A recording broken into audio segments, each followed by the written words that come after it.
Hi, എല്ലാവർക്കും നമസ്കാരം. ഇന്ന് ഞാനിവിടെ ഉണ്ടാക്കാൻ പോകുന്നത് ഒരു മിൽക്ക് ഷേക്കാണ്. മിൽക്ക് ഷേക്ക് എന്ന് വെച്ചാൽ അവൽ കൊണ്ടുള്ള മിൽക്ക് ഷേക്കാണ്, അവൽ മിൽക്ക്. അപ്പോൾ ആദ്യമായിട്ടാണ് ഈ ചാനൽ കാണുന്നതെങ്കിൽ നിങ്ങൾ ഈ ചാനൽ സബ്സ്ക്രൈബ് ചെയ്യാനും തൊട്ടടുത്തുള്ള ബെല്ലൈക്കൺ ക്ലിക്ക് ചെയ്യാനും ഓൾ ഓപ്ഷൻ ക്ലിക്ക് ചെയ്യാനും മറക്കരുത്. അവൽ മിൽക്ക് പല രീതിയിൽ ഉണ്ടാക്കുന്നുണ്ട്. അപ്പോൾ ചൂട് സമയത്ത് കഴിക്കാൻ പറ്റിയ നല്ലൊരു ഡ്രിങ്കാണ് അവൽ മിൽക്ക്. വളരെ ഹെൽത്തിയും ടേസ്റ്റിയുമായ ഒന്നാണിത്. അപ്പോൾ ഞാനിവിടെ അവൽ മിൽക്ക് എങ്ങനെയാണ് ഉണ്ടാക്കുന്നതെന്ന് നോക്കാം. ഒരു പാൻ അടുപ്പത്ത് വെച്ച് ചൂടാകുമ്പോൾ അതിലേക്ക് 1 കപ്പ് അവലിട്ട് നമുക്കൊന്ന് റോസ്റ്റ് ചെയ്തെടുക്കാം. മീഡിയം ഫ്ലെയിമിലിട്ട് വേണം റോസ്റ്റ് ചെയ്യാൻ. ഞാനിവിടെ ബ്രൗൺ അവലാണ് എടുത്തേക്കുന്നത്. വെള്ള അവൽ വേണമെങ്കിലും എടുക്കാം, പക്ഷേ ബ്രൗൺ അവലാണ് കൂടുതൽ ഹെൽത്തിയും ടേസ്റ്റിയുമായിട്ടുള്ളത്. മീഡിയം ഫ്ലെയിം ആയിരിക്കണം. ഹൈ ഫ്ലെയിമിലിട്ടാൽ അവൽ കരിഞ്ഞു പോകും. അവൽ നല്ല ക്രിസ്പി ആയിട്ട് വരുന്നതാണ് ഇതിൻ്റെ പരുവം. ഇപ്പോൾ അവലിൻ്റെ പരുവം റെഡി ആയിട്ടുണ്ട്. ഇനി ഇത് പാനിൽ നിന്ന് ഒരു ബൗളിലേക്ക് മാറ്റാം. ഇനി നമുക്ക് പഴം മിക്സാണ് തയ്യാറാക്കേണ്ടത്. അതിനായി ഞാനിവിടെ ഞാലിപ്പൂവിൻ്റെ 2 ചെറിയ പഴമാണ് എടുത്തേക്കുന്നത്.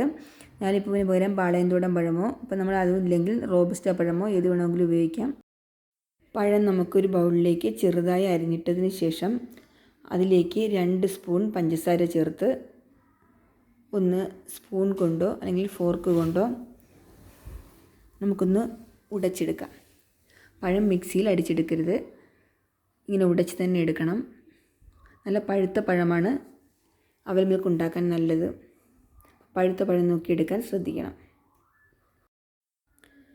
ഇപ്പം ഞാനിവിടെ പഴം ഉടച്ചെടുത്തിട്ടുണ്ട്. പഞ്ചസാരയും പഴവും നന്നായിട്ട് മിക്സായി വന്നിട്ടുണ്ട്.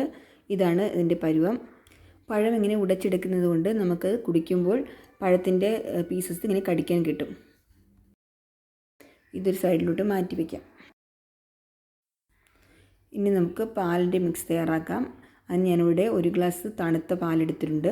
അതിലേക്ക് 2 സ്പൂൺ പഞ്ചസാരയും ഒരു 3 ഐസ് ക്യൂബും കൂടി ചേർത്ത് ഇതൊന്ന് മിക്സിയിൽ അടിച്ചെടുക്കുകയാണ്. മധുരം അവരവരുടെ ആവശ്യത്തിന് ചേർക്കാം. മധുരം കൂടുതൽ വേണമെങ്കിൽ പഞ്ചസാര കൂടുതൽ ചേർക്കാം. ആവശ്യാനുസരണം നമുക്ക് മധുരം ചേർക്കാവുന്നതാണ്. ഇനി നമുക്ക് ഇതൊന്ന് റെഡിയാക്കി എടുക്കാം. അതിനായി ഞാനിവിടെ ഒരു ഗ്ലാസ് എടുത്തിട്ടുണ്ട്. ഇനി അതിലേക്ക് ആദ്യം 1 സ്പൂൺ ബൂസ്റ്റ് ചേർക്കുകയാണ്. ബൂസ്റ്റിന് പകരം ഹോർലിക്സോ ബോൺവിറ്റയോ ഏത് വേണമെങ്കിലും ചേർക്കാം. ഞാനിവിടെ ബൂസ്റ്റാണ് എടുത്തേക്കുന്നത്. ഇനി രണ്ടാമത്തെ ലെയറായി നമ്മൾ തയ്യാറാക്കി വെച്ചിരിക്കുന്ന പഴത്തിൻ്റെ മിക്സ് ചേർക്കുകയാണ്. ഇത് പ്രത്യേകിച്ച് കണക്കൊന്നുമില്ല, നമ്മുടെ ഇഷ്ടത്തിനനുസരിച്ച് നമുക്ക് 2-3 സ്പൂൺ ചേർക്കാം. ഇനി മൂന്നാമതായി ഞാൻ അവൽ ചേർക്കുകയാണ്. 2-3 സ്പൂൺ അവൽ ഞാൻ ചേർക്കുന്നുണ്ട്. ഇനി അടുത്തതായി ഇതിന് മുകളിലായി കപ്പലണ്ടി വറുത്തത് ഇട്ട് കൊടുക്കുകയാണ്. അതിനുശേഷം കുറച്ച് ക്യാഷ്യൂ നട്ട്സ് കൂടി ഇട്ട് കൊടുക്കുകയാണ്. നട്ട്സ് നമുക്ക് ആവശ്യം പോലെ ചേർക്കാം, നമുക്ക് ഇഷ്ടത്തിനനുസരിച്ച്. നട്ട്സ് ചേർക്കും തോറും അതിൻ്റെ ടേസ്റ്റ് കൂടും. ഇനി അതിൻ്റെ മുകളിലായി ഞാൻ ബൂസ്റ്റ് വീണ്ടും ഇട്ട് കൊടുക്കുകയാണ്. 2 സ്പൂൺ ബൂസ്റ്റ് ഇട്ട് കൊടുക്കുകയാണ്. ലെയറായിട്ട് ഇങ്ങനെ ഇട്ട് കൊടുക്കുകയാണ്. ഇനി ഇതിൻ്റെ മുകളിലേക്കായി നമുക്ക് ബാക്കി വന്ന പഴം മിക്സ് ചേർക്കാം.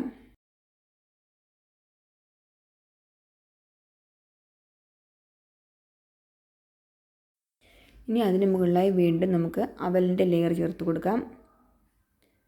ഞാനിവിടെ 3 സ്പൂൺ അവലാണ് ചേർത്തത്.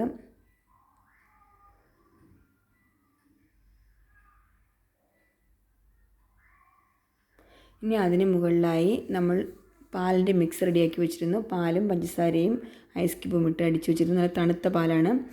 അപ്പോൾ അതുകൂടി ഇതിൻ്റെ മുകളിലൂടെ ഒന്ന് ഒഴിച്ചു കൊടുക്കുകയാണ്. കുറച്ചായി പാല് ഒഴിച്ചു കൊടുക്കുകയാണ്. ഇനി അതിന് മുകളിലായി ഞാൻ കുറച്ച് കപ്പലണ്ടി വറുത്ത കൂടി ഇട്ട് കൊടുക്കുകയാണ്. പിന്നെ ഇതൊന്ന് ഡെക്കറേറ്റ് ചെയ്യാൻ വേണ്ടി അതിന് മുകളിൽ ഒരു ചെറി വയ്ക്കുന്നുണ്ട്. ഇനി കുറച്ച് ട്യൂട്ടി ഫ്രൂട്ടിയും കൂടി ഇട്ട് നമുക്കൊന്ന് ഡെക്കറേറ്റ് ചെയ്തെടുക്കാം. ട്യൂട്ടി ഫ്രൂട്ടിയും ചെറിയും ഓപ്ഷനിലാണ്. അവലുണ്ടെങ്കിൽ നമുക്ക് വളരെ എളുപ്പത്തിൽ ഉണ്ടാക്കിയെടുക്കാൻ പറ്റുന്നൊരു ഡ്രിങ്കാണിത്. ഇപ്പോൾ നമ്മുടെ അവൽ മിൽക്ക് റെഡി ആയിട്ടുണ്ട്. ഇനി ഇത് കഴിക്കുന്ന സമയത്ത് നമ്മൾ സ്പൂൺ കൊണ്ട് നന്നായിട്ട് മൊത്തത്തിൽ ഇളക്കി വേണം കഴിക്കാൻ. വളരെ ടേസ്റ്റി ആയിട്ടുള്ള ഒരു ഡ്രിങ്കാണിത്. എല്ലാവരും ട്രൈ ചെയ്ത് നോക്കണം.